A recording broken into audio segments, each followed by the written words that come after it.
Wer will noch mal? Wer hat noch nicht? Komm ran hier, Chris 2 für 3. Hier werden die Gänse noch von Hand gerupft. Hier singt die Carmen gleich im Doppelpack. Sowas hast du noch nicht gesehen. Ja, sei mal nicht so schüchtern hier. Brauchst dich nicht anstellen. Wer zuerst kommt, mal zuerst. Kaufst ein Ticket, kriegst einen Platz und vom Luigi noch einen Schmatz.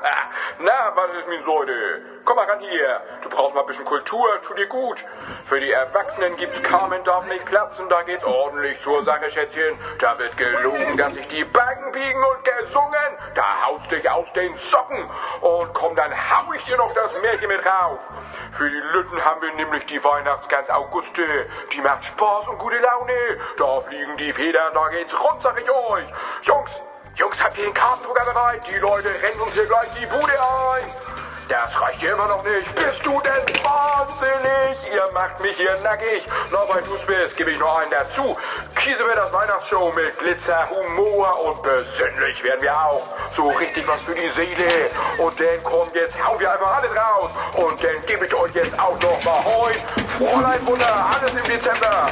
Jungs, schmeißt die Maschine an. Die Leute wollen unterhalten